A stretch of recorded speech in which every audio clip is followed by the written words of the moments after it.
خام کے اوپر. یہ پانی سارا اتنی مقدار میں موجود ہے، آتا ہے پانی کہیں سے برستا ہے، لیکن اس کے مقابلے میں سیلاب اشک حسین کا سلسلہ ہے جو صدیوں سے جاری ہے. یاد رہے کہ عالم خلق میں سے کسی ظاہری چیز کے نتیجے میں جو نظام قدرت ہے، آپ جانتے ہیں کہ پانی کیسے برستا ہے، سمندروں میں کیسے جمع ہوتا ہے، دریائیں جا کے کیسے جذب ہوتی ہیں سمندروں میں، سب آپ کو معلوم ہے. ان چیزوں سے حاصل نہیں ہوتا ہے یہ پانی جسے ہم آنسو کہتے ہیں. یہ انسان کی داخلی کیفیت کا سرچشمہ ہے، یہ درد کا سرچشمہ ہے کہ جہاں پانی کبھی ختم ہونے والا نہیں ہے. حسین کے غم میں جتنے آنسو بہائے گئے ہیں، اب جتنے سمندر ہیں اس سے 1000 گنا سمندر بھی ہو جائیں تو اس سے بھی زیادہ وقی حسین کے آنسوؤں کا سرمایہ ہوگا، جو سب سے بڑا سمندر ہوگا، درد کا، احساس درد کے اظہار کا سمندر ہوگا. حسین کے غم کا سمندر کسی سمندر کو خاطر میں نہیں لاتا ہے، اس لیے آنسوؤں کا سیلاب نہیں رکتا. یادیں مختلف طریقوں سے منائی جاتی ہیں، ذکر بھی ہوتا ہے، درد کا احساس بھی ہے. عالم اسلام میں بھی رسول کا نواسا ہے، لہذا سب رسول کے ماننے والے اپنے غم کا اور رنج کا اظہار کرتے ہی رہتے ہیں جو ان کا طریقہ ہو. لیکن جب جذبے آگے بڑھتے ہیں تو پھر آنسو بھی ہیں اور ان کا سیلاب بھی ہے، پھر ماتم بھی ہے اور زنجیر بھی ہے، غم بھی ہے اور روح کا بہہ جانا بھی ہے. یادیں تازہ رکھنے کا یہ ایک ایسا فطری اظہار ہے کہ جسے باہر کے اسلام کے باہر کے محققین نے جس کی داد دی ہے کہ احتجاج کا اس سے بہتر طریقہ نہیں ہو سکتا. ہم تو یہی چاہتے ہیں نا کہ یہ بتائیں کہ مظلومیت بھی ہے مگر مظلومیت میں طاقت و قوت بھی ہے. یہی ہے نا، مظلومیت ہے مگر مظلومیت کے ساتھ طاقت ہے. جب مظلوم سے وابستہ ہوئے تو طاقت بھی خود آئے گی، قوت بھی خود آئے گی. اور یہ آج عملاً ثابت ہو رہا ہے. غور سے سنیں اس حصے کو آپ کہ مظلومیت ہے تو مظلومیت میں طاقت ہے، یہی حسین نے بتایا. اب اظہار میں بھی جب وہ موقع آئے گا کہ مظلومیت کی طاقت ہے تو طاقت کم نہیں ہوگی. وہاں بھی خون بہہ جانے کے بعد مظلومیت کی طاقت بڑھی تھی. اب جو بھی مظلوم سے وابستہ ہو کر اس سے محبت کرے گا تو خون کا بہنا کمزوری کا باعث صحیح مگر یہ تمہارا مادی اصول ہے. حسین کا غم تو قوت دینے والا ہے، مظلومیت تو قوت کا سرچشمہ ہے. سینوں سے خون بہتا جائے گا، طاقت بڑھتی جائے گی، قوت میں اضافہ ہوتا جائے گا. کیونکہ یہ مظلومیت کی طاقت ہے، یہ حق کی طاقت ہے. یہ آج دنیا خود دیکھ رہی ہے کہ اتنی قوت اور طاقت موجود ہے. کہاں تک رو سکتا ہے آدمی، کہاں تک آنسو بہا سکتا ہے آدمی، کہاں تک مسلسل مصروف رہ کے جاگ سکتا ہے انسان، کہاں تک جاگتے ہوئے یہ سارے اعمال کو انجام دے سکتا ہے.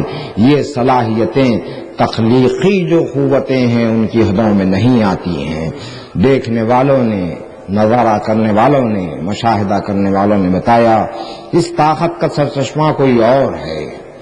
یہ ظاہری جو جسم ہے کہاں تک کرے گا یہ بتائیے آپ مجھے. کب تک روئیں گے، کب تک آنسو بہیں گے، کب تک خون بہتا رہے گا، کب تک سر زخمی ہوتے رہیں گے.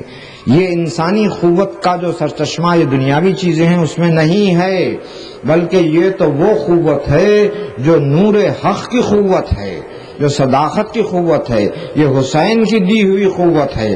اسی لیے جب ہم ان راہوں سے گزرتے ہیں تو ایسے محسوس ہوتا ہے کہ ہم انسان کی اس مخلوق ہونے کی سطح سے بلند ہو کر ایمان اور عرفان کی حدوں میں رہنے والی مخلوق کے ان قدموں میں جا پہنچے جہاں زندگی ملتی ہے، جہاں لمحوں میں دوزخ کا تصفیہ ہو جاتا ہے، جنت سے بدل دیا جاتا ہے دوزخ کو. ہم اس مقام پر ہیں کہ جہاں حسین انقلاب پیدا کرتے ہیں تو چند قدموں کا فاصلہ تھا.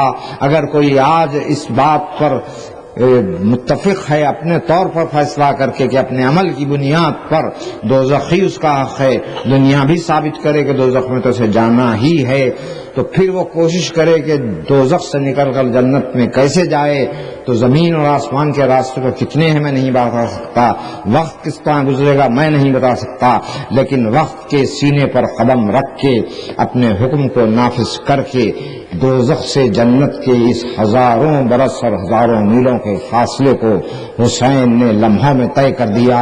حر کے دل میں جب نور صداقت پیدا ہوا تو چند لمحوں میں دوزخ سے نکل کے جنت تک آ گیا۔ حسین نے بتایا کہ کسی قوت کا کام نہیں ہے، اسی قوت کا آج مظاہرہ ہے، اسی طاقت کا آج مظاہرہ ہے۔ حسین سے وابستہ ہیں تو بہہ جائے خون، بہہ جائے آنسو، طاقت کم نہیں ہوگی، اس لیے کہ مظلومیت کی طاقت کم ہونے والی نہیں ہے۔ اور یہی بات تھی جس کا مظاہرہ کربلا کے میدان میں جب حسین نے کیا ہے، تو آج جیسا میں نے عرض کیا کہ جگہ جگہ علم ہے، دنیا کے ہر علاقے میں جگہ جگہ حسین کا نام لیا جا رہا ہے۔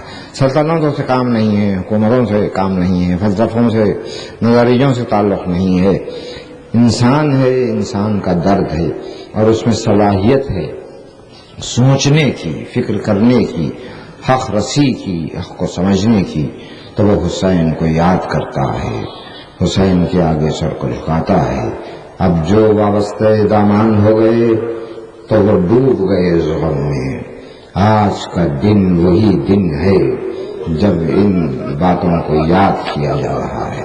یادیں یہ نہیں ہیں کہ صرف ذکر ہوتا ہے، یادیں یہ ہیں کہ مناظر نگاہوں کے سامنے آئے۔ یاد نام ہے اس بات کا جو احساس میں اتر جائے، قلب میں اتر جائے تو یاد یاد ہے۔ روح سے اثر لے۔ جگر مراد آبادی کے اس شعر کو میں نے ایک لفظ سے بدل دیا ہے، ان کے قول کا شعر ہے، میں نے لفظ بدل دیا، کیا لفظ بدلا وہ یہ نہیں کروں گا میں، جو اہل ذوق ہے سمجھ جائیں گے۔ روح غم عطا کرتی ہے اور روح اسے قبول کرتی ہے، تو اس کو میں نے اس طرح بدل لیا کہ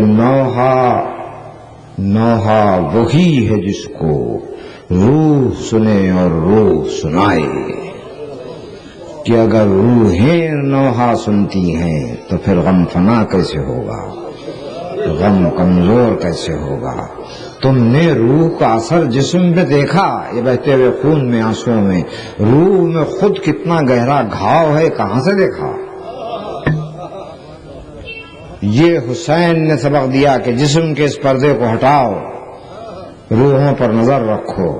ہم نے یہی کام کیا، اسی لیے عاشور کا دن آ گیا، کل کی رات قیامت کی رات بن کر گزری، اور عاشور کا دن طلوع ہو گیا، اور اسی کے ساتھ فیصلے ہو چکے تھے۔ عاشور کی شب حسین نے کہہ دیا تھا کہ جو میرے ساتھ رہے گا ان کو قتل کیا جائے گا، جسے رہنا ہے رہے، جسے جانا ہے جائے، جانے والے گئے یہ سمجھ کر کہ ہم زندگی بچا کے جا رہے ہیں، مگر جانے والے جا کے مر گئے، رہنے والے رہے یہ سمجھ کر کہ زندگی یہی ہے، وہ رہے اور زندہ رہے، اور آج تک زندہ ہیں۔ انہوں نے فیصلہ کیا کہ ہم زندگی کا فیصلہ کریں گے اور زندہ رہیں گے۔ اسی لیے جب یہ تمام مرحلے عاشور کی شب طے ہو چکے تھے تو عاشور کے دن جو جذبے ملے ان کی شرحیں درکار تھیں، قرآن کے الفاظ میں، قرآن کی باتوں میں، خدا کے پیغام میں، حضور سرور کائنات اور ائمہ معصومین کے ارشادات میں جو حقیقتوں کو بیان کیا گیا وہ واضح طور پر سامنے آتی نہیں معلوم، ہزاروں کتابوں کو دیکھنا پڑتا، کتنا مطالعہ کرنا پڑتا، کیا ہوتا، الجھن نہیں ہے۔ میں یہ کہتا ہوں کہ قرآن میں کوئی مقام مشکل آ جائے، کربلا میں آئیے سمجھ میں آئے گا، اس لیے کہ کربلا وہ مقام ہے جہاں قرآن صرف پڑھا نہیں جاتا بلکہ قرآن کی آیتیں چلتی پھرتی نظر آتی ہیں۔ آپ تو قرآن پڑھتے ہیں، کربلا میں قرآن حسین کی مدح پڑھتا ہے۔ سمجھیے کہ قرآن کیا ہے، جسے حسین نے سمجھایا، عمل سے سمجھایا، فیصلہ کر کے بتایا کہ دیکھو اب یہ مقام وہ ہے کہ میرے ساتھ رہنے والے قتل ہوں گے۔ انہوں نے فیصلہ کیا کہ ہمیں ساتھ رہنا ہے، تو اس کے بعد پھر اب وہ مقام آیا کہ جب دن آیا تو یہ بات ثابت ہوئی کہ انہوں نے کہا تھا کہ ہم آپ کے ساتھ رہیں گے، تو اب سبقت تھی کہ ہم کو میدان کی اجازت ہو، ایک دوسرے پر سبقت کر رہا ہے کہ مجھے اجازت دیجیے۔ مائیں بیٹوں سے کہہ رہی ہیں کہ بچوں میدان میں تو جانا ہے، آج کا دن ہے، لیکن یوں نہیں آنا ہے، تم نہ آئیں، تمہارے لاشیں آئیں۔ محبت مادری کی تاریخ میں انقلاب آ گیا۔ یہ محبت کہاں سے پیدا ہوئی؟ اس طرح دن جب گزرتا ہی چلا گیا اور حسین حفاظت دین محمد مصطفیٰ صلی اللہ علیہ وآلہ وسلم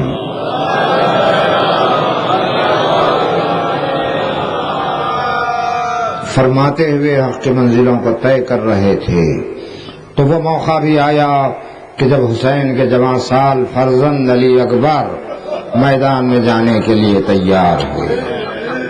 اور یہ مناظر یادگار ہیں۔ میں تمہید میں یہی عرض کرتا ہوں کہ بڑے معرکے ہیں رخصت کے، مخاطل نے اور تاریخوں نے لکھا ہے اس بات کو کہ جب علی اکبر نکلتے تھے خیمے سے تو بیبیاں وا محمدہ وا غربتا کہتی ہوئی دروازے میں آتی تھیں، ایسے معلوم ہوتا تھا کہ جیسے نبی کے گھر سے کسی کا جنازہ نکل رہا ہے۔ حسین نے خود امامہ رکھا، تلوار سجائی، دیر تک زیارت کی، خود پشت فرش پر بٹھایا، اور اس کے بعد جب علی اکبر آگے بڑھے تو حسین پیچھے پیچھے جا رہے تھے۔ جب حسین کو پیچھے آتے ہوئے دیکھا تو علی اکبر گھوڑے سے اتر گئے، حسین تک آگے بڑھے، قریب پہنچے، بہت قریب گئے، اور جا کر کچھ سمے مبارک کے پاس کہا حسین نے، تو سننے کے بعد حسین نے صیحہ کیا اور خاک پر بیٹھ گئے۔ علی اکبر روانہ ہوئے، پلٹ کے آئے تو زینب موجود تھی دروازے کے پاس۔ حسین آئے تو پوچھا زینب نے، ماں جائے میرے لال نے کیا کہا کہ آپ صیحہ کر کے خاک پر بیٹھ گئے؟ حسین کی مشیت ہے، پہلے یہ کہا کہ بہن نہ پوچھو تو بہتر ہے، مگر زینب نے کہا میرے حق کا واسطہ بتائیے میرے لال نے کیا کہا؟ تو حسین نے بڑی حسرت سے کہا کہ بہن باپ بیٹوں کو وصیت کیا کرتے ہیں، میرا جوان بیٹا مجھ سے وصیت کر رہا تھا کہ بابا آپ میرا لاشا خیمے میں نہ لے جائیں، میری ماں یہ منظر نہ دیکھ سکے گی۔ اس کے بعد میدان میں گئے، معرکہ ہوا، یادگار جنگ ہے، مگر حسین کی نگاہیں قلب لیلا پر بھی تھیں، اس لیے یہ روایت ضروری ہے کہ لیلا سے کہا کہ دعا کرو کہ تمہارا بیٹا تم سے ملنے کے لیے آئے۔ لیلا نے دعا کی، دعا قبول ہوئی، علی اکبر ملنے کے لیے آئے۔ آ کے پہلا فقرہ یہ کہا کہ بابا پیاس ختم کیے دے رہی ہے، پانی کہاں ہے، پانی چاہیے۔ میں ان الفاظ کو نہیں بول رہا تھا، اتنا ہی کہا کہ پیاس ختم کر دے رہی ہے۔ حسین کچھ بتانا چاہتے تھے، قریب بلایا، اپنی زبان دہانے علی اکبر نے دے دی۔ شہزادہ گھبرا کے پیچھے ہٹ گیا، کہا بابا آپ کی زبان تو مجھ سے زیادہ سوکھی ہوئی ہے۔ حسین نے بتایا میرے لال تم ہی قتل نہیں ہو رہے ہو، ہم بھی قتل ہو رہے ہیں۔ پھر علی اکبر میدان کی طرف گئے، لیلا کی طرف رخ کیا اور کہا لیلا اب دعا نہ کرنا، زیادہ تفصیل نہیں، یہ کربلا ہے، ماں سے کہنا کہ اب دعا نہ کرنا کیا مطلب ہے، خبر شہادت ہے۔ پھر علی اکبر نے جنگ کی، اس کے بعد وہ موقع آیا کہ شدید زخمی ہوتے گئے، آخر میں جنگ کرتے کرتے کہاں تک جنگ ہوتی، ایک ایسا نیزہ سینے پر آیا کہ زمین پر آ گئے اور حسین کو سلام پہنچایا۔ حسین جست کر کے گھوڑے پر بیٹھے، فوجوں کے درمیان پوچھتے جاتے تھے بتاؤ میرا لال کہاں ہے، کوئی بتانے والا نہیں تھا۔ گھوڑا خود لے کے گیا، وہاں بھی جا کر رکابوں میں ختم نہیں رکھا، گر گئے لاشے پر، کہا بیٹا حسین آیا ہے۔ علی اکبر کا جواب نہیں، شانے کو جنبش دی، کہا ولدی حسین آیا ہے، پھر بھی کوئی جواب نہیں، رخسارے پر رخسارہ رکھا، کہا بیٹا حسین آیا ہے۔ علی اکبر خاموش ہیں، یہ خود ایک مقتل ہے کہ باپ پکارے اور بیٹا جواب نہ دے، کچھ کرب ہے، حسین جانتے ہیں۔ شہزادے نے دونوں ہاتھ سینے پر رکھ لیے تھے، حسین نے زور دے کے سینے پہ ہاتھوں کو ہٹایا تو دیکھا کہ سینے میں وہ بھالا ٹوٹ گیا جو آ کے لگا تھا۔ حسین نے اس کرب کو دور کیا، اپنے پاؤں کو ٹکایا زمین کربلا پر، برچی پر ہاتھ رکھا، یا علی کہہ کے نیزے کو نکالا، علی اکبر خون میں نہاتے چلے گئے۔ اسی عالم میں حسین نے لاشے کو اٹھایا، چند قدم آگے بڑھتے ہوئے بیٹے کو چہرے کو دیکھتے تھے، آثار حیات تھے، پھر آگے بڑھتے پھر دیکھتے۔ ایک موقع ایسا آیا کہ علی اکبر نے آخری انگڑائی لی، آخری ہچکی لی، اور اس کے بعد جب حسین نے دیکھا تو کہا انا للہ و انا الیہ راجعون۔ جوان بیٹا ہاتھوں میں تڑپ کے تمام ہوا، ابا بچھائی، لاشے کو رکھا، کہا بچوں آؤ علی اکبر کے لاشے کو لے کے چلو۔ وصیت پوری ہو رہی ہے کہ بابا آپ میرا لاشا نہ لے جائیں۔ چھوٹے چھوٹے بچے خیموں سے نکلے، لاشا خناتوں کی حد میں آیا۔ ایک سجدہ تعظیم یہاں ہے، زینب استقبال کر رہی ہیں، صبح سے کر رہی تھی لاشوں کا استقبال، مگر اب علی اکبر کا لاشا آیا۔ کتنا خون بہا تھا، تو زینب نے لاشے کو بھی سنبھالا، خود کو بھی سنبھالا۔ میں ہمیشہ یہ کہتا ہوں کہ میں نہیں جانتا کہ زینب نے خود کو کیسے سنبھالا، لاشے کو تو سنبھالا، خیمے تک پہنچایا، مگر اتنا خون بہا کہ مختل میں یہ روایت آ گئی کہ بی بی جب خنات کے پاس تھیں تو رضا سفید تھی، لاشا خیمے میں آیا وہ رضا سرخ ہو گئی تھی۔ یہ زینب ہیں۔ ایسے کرب کے عالم میں بھی لیلا کا خیال آیا کہ میں نے پالا ہے، لیکن لیلا تو ماں ہے، اگر ماں تنہا آ گئی تو کیا ہوگا؟ یہ ہے احساس کی نگہبانی۔ جا کے بازو تھاما، کہا بی بی بیٹا آیا ہے ملاقات کرو۔ لیلا آئی تو دیکھا، نوجوان بیٹے کو دیکھا، سینہ چاک ہے، زلفوں میں خاک ہے، خون میں نہائے ہوئے ہیں، لفظ نہیں ملے۔ احساس نے کہا ہوگا میرے لال تیرے بیاہ کا ارمان تھا، تو ایسے دولہا بن کے آیا ہے۔ یہ مرحلے گزرے اور اس کے بعد پھر روایات کے مطابق ترتیب الگ ہے، حضرت عباس بھی ہے۔ آخری منزل آئی، علی اصغر کا مزار بنایا، اور اس کے بعد وداع آخر کے لیے خیمے میں آئے حسین۔ فرزند بیمار کے سرانے ٹھہرے، کہا اے علی جب وطن لوٹ کے جانا تو ہمارے دوستوں کو ہمارا سلام پہنچانا، ان سے کہنا کہ جب پانی پینا میری پیاس کو یاد کرنا، جب کسی غریب کا ذکر سننا میری غربت کو یاد کرنا، ان سے یہ بھی کہنا کہ میں نے ان کو اس وقت یاد کیا جب ابن معصوم کے لیے سوال آپ کر رہا تھا۔ کربلا کی تاریخ کے لمحے وہ ہیں کہ جہاں دو چیزیں بہت شدت سے بڑھ رہی ہیں، تیزی سے حسین کے لیے، پیاس اور تنہائی لمحہ لمحہ بڑھ رہی ہے۔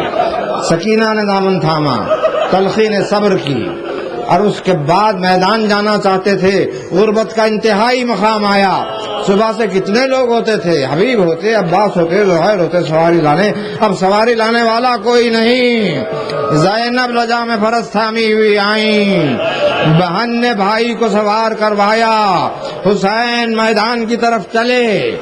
میرے اس جملے کو سمجھنے کی کوشش کیجیے، سمجھنا پڑے گا آپ کو، کیونکہ آپ سمجھ سکتے ہیں حسین لاکھوں کے لشکر کے درمیان جا رہے ہیں، تنہائی شدید ہوگی، لاکھوں دشمن ہیں، اور ادھر حسین جا کے تنہا ہیں۔ زینب قبیلے میں پلٹ کے آئیں خیمے میں، زینب ادھر تنہا ہے، اس لیے کہ زینب اپنے درد کسی کو بیان نہیں کر سکتی۔ یہ تنہائی کی ایک کیفیت ہے کہ زینب کیوں تنہا ہے۔ حسین میدان میں گئے، ابن سعد کو بلایا، حجتیں اس سے پوری کی، کیا راستہ چھوڑ حاکم کے پاس لے کے چل، کسی بات کو اس نے قبول نہیں کیا۔ اور اس کے بعد پھر حسین نے آخری حجت کو پورا کیا، کہا لشکر کو خاموش کروا دے، میں کچھ سنانا چاہتا ہوں۔ تو اس نے کہا ابا عبداللہ کیسے ممکن ہے، اتنے انسان ہیں، اتنے جانور ہیں، ہتھیاریں ہیں، ان کی آوازیں ہیں۔ کہا تو کہے تو میں خاموش کروا دوں۔ اس نے کہا آپ کا اختیار ہے۔ بے شک حسین کا اختیار تھا۔ کن فیکون، اشارہ کیا، دیکھا فوج کو، سناٹا چھا گیا۔ کہا آپ سن کیا آوازیں آ رہی ہیں خیموں سے، بچوں کی آوازیں، العطش العطش العطش۔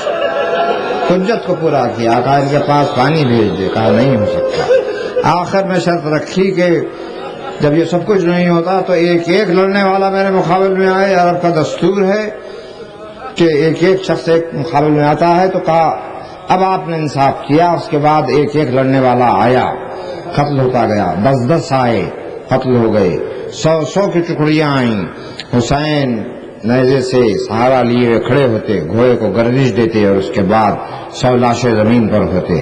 وہاں سے نیزہ نکالتے، دوسرے مقام پر نصب کرتے. پھر ایک مرتبہ تلوار چلتی، پھر لاشوں کے انبار لگ جاتے. یہ سلسلہ چلنے لگا تو شمر نے کہا ابن سعد حسین سے ایسے جنگ نہیں ہوگی، یہ حسین ہیں. اب حملے کی تیاری جو کی گئی تو فوج کو تقسیم کر دیا گیا. تلوار چلانے والے الگ ہوئے، نیزہ بردار جدا ہو گئے، تیر چلانے والے الگ ہوئے. جن کے پاس کچھ نہیں تھا ان کی گودیوں میں پتھر بھر دیے گئے. کہا اب کرو حسین پر حملہ. تو اب جب فوجوں نے حملہ کیا تو حسین کو جلال آیا، آستین الٹی. کہا مجھے کمزور سمجھا ہے. اس کے بعد یادگار حملہ ہے حسین کا، پوری تاریخوں نے لکھا ہے. لاشوں کے انبار لگنے لگے، سر گر رہے ہیں، ہاتھ کٹ رہے ہیں، زمین پر خون کا دریا بہ رہا ہے، آسمانوں سے خون کی بارش ہو رہی ہے. دشمن یزید کے لوگ کہتے ہیں ہمیں حیرت ہوئی کہ کیسے جنگ ہو رہی ہے.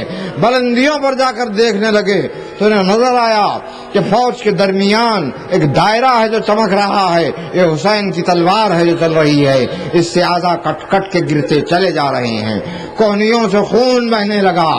شدت کی جنگ کرتے کرتے عباس کے لاشے پر آئے، سرانے بیٹھ گئے. کہ عباس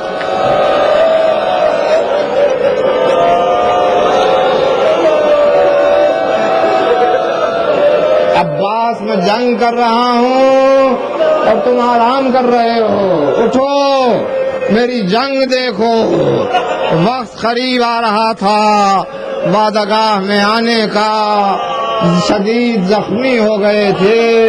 حسین آ گئے وعدگاہ میں، تلوار کو نیام کر لیا. اور اب فوج حیران ہے کہ تلوار نیام کر لی ہے، نہ تلوار چلاتے ہیں نہ گھوڑے سے اترتے ہیں. تو اب جو آگے بڑھ کے حملے شروع کیے تو ایسے حملے تھے کہ جسے باندھنے والوں نے باندھا کہ سینے پر بھالا رکھ کے گرایا حسین کو. یہی نہیں تھا، کمر پر تلوار بھی تھی، پیشانی پر پتھر بھی تھا. قلب نمایاں ہوا تو تیر بھی چلا، نیزہ چلا تو سینے سے نکل کے پشت سے نکل گیا. اس کے بعد فاطمہ کا لال زمین پر آ گیا.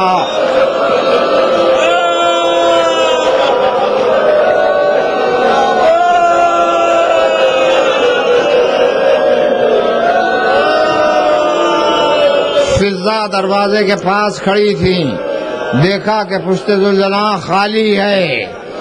تیزی سے آئیں ثانیہ زہرا کے پاس، آ کر کہا بی بی میرا شہزادہ پشت فرس پر نہیں ہے. اب زینب نکلی. زینب کی غربت کیا ہے میں اشارہ کروں؟ حسین پر بڑی غربت تھی، کوئی رخصت کرنے والا نہیں تھا، مگر زینب تو تھی جنہوں نے رخصت کیا. زینب کیسی تنہا ہے، کوئی رخصت کرنے والا نہیں ہے. میدان میں آئیں، تلے زینبیہ پر قیام کیا، دیکھا کہ بھائی زمین پر ہیں، قاتل اطراف میں ہیں. اس وقت سر پر ہاتھ رکھے، کہا ابن سعد یہ فاطمہ کا بیٹا ہے، یہ نبی کا نواسا ہے. آج آنسوؤں کا سیلاب بہے سمندر میں، آج عاشور ہے. یہ آواز حسین تک پہنچی. اس عالم میں کہا ارجعی الی الخیام، زینب خیمے کی طرف لوٹ جاؤ. شہزادی پلٹ کے آئیں، خاک پر بیٹھ گئی ہیں. اب وہاں کربلا کے میدان میں مرحلے گزرنے لگے، وعدے پورے ہونے لگے. حسین جب زمین پر آ گئے تھے یہ تو معلوم ہوا، اور اس کے بعد حکم ہوا تو آ گئیں. اب اس کے بعد جب زمین پر آئے تو زمین پر آ کر حسین آتے ہی اس عالم میں بھی اٹھ کھڑے ہوئے، آگے بڑھنے لگے. چند قدم آگے بڑھے تھے کہ نیزے چلے، تو اس کے بعد حسین گھٹنوں کے بل چلنے لگے. یوں بھی زیادہ نہیں چل سکے تو آخری موقع وہ تھا کہ سینہ زمین کربلا پر تھا، کونیوں کا آسرا لے کر آگے بڑھنے لگے حسین۔ فوجوں نے آواز دے دی تھی کہ آگ لگا دو، حسین نے کہا میری طرف آؤ، تو یہ سفر طے کیا۔ ابھی حسین آگے بڑھ رہے تھے، فاطمہ درمیان میں آئیں، ماں اور بیٹے کی ملاقات، وہاں نبی بھی ہیں، حسن بھی ہیں، علی بھی ہیں۔ فاطمہ ملنے کے لیے آئی ہیں، آ کے گلے میں ہاتھ ڈال دیے، کہا میرے لال۔